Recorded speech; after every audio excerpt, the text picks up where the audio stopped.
Hello guys, may inaayos tayo ngayon na ref. Ah, ano pala ito? Kondura Negosyo Inverter. So, ito ito pala yung board na tinanggal ko galing diyan. Galing diyan sa diyan sa compressor mismo. Ito yung driver board niya. So, nag-iisa lang ata tong board, wala siyang motherboard, parang driver board lang talaga. So, ang problema kasi nito, ayaw gumana ng compressor. So, meron siyang yung lights doon sa loob, pero hindi talaga gumagana yung compressor. Yun ang titingnan natin. Eh, ito, parang pumutok tong fuse. Kasi walang reading to. So, testira natin. Sinet natin sa continuity base para malaman natin kung meron bang continuity itong fuse. Ito yung fuse. Yan. So, kunan natin ng continuity. Wala siyang continuity. So, ibig sabihin open to. Kasi pagbukas ko nito, meron ako nakitang maraming langgam dito sa line at neutral. Baka yun siguro ang dahilan. So, susubukan natin susubukan natin palitan to. Kung hindi gagana, mag-order na lang tayo ng board na ganito. Order tayo sa Shopee o hindi kaya sa sa Kondura mismo. So, babalikan ko na lang kayo kung anong update ito. Susubukan ko muna palitan to. Fuse. Yeah.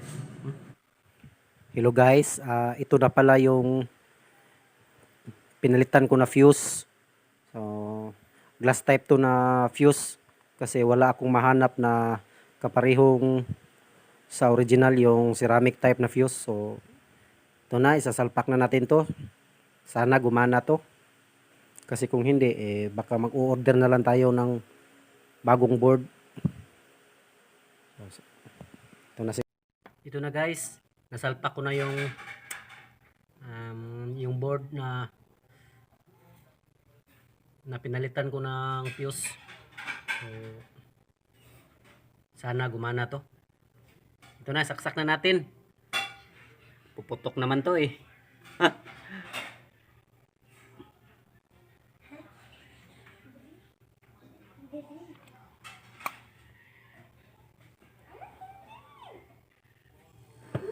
Woo!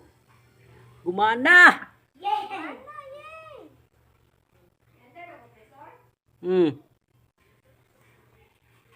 Yan, gumana siya.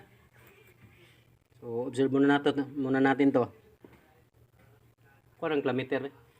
Readingan natin. Kuna natin ng so,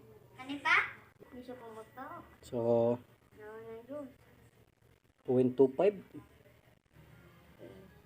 yung ampere. Parang liit ata.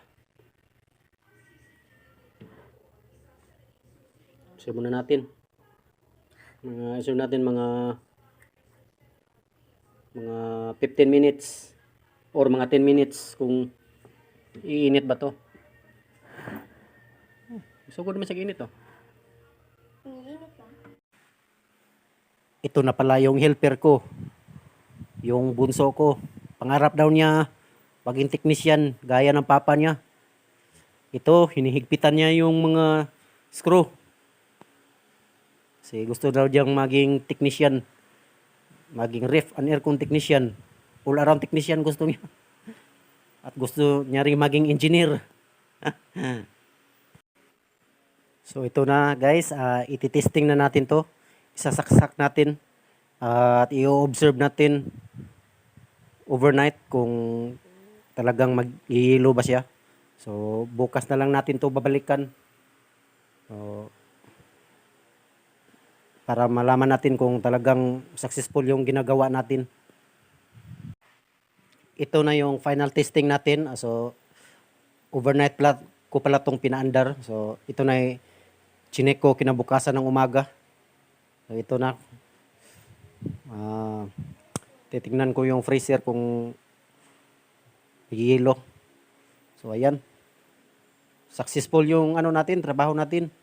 So, ayan. Umuusok pa siya. So, okay. Goods na to.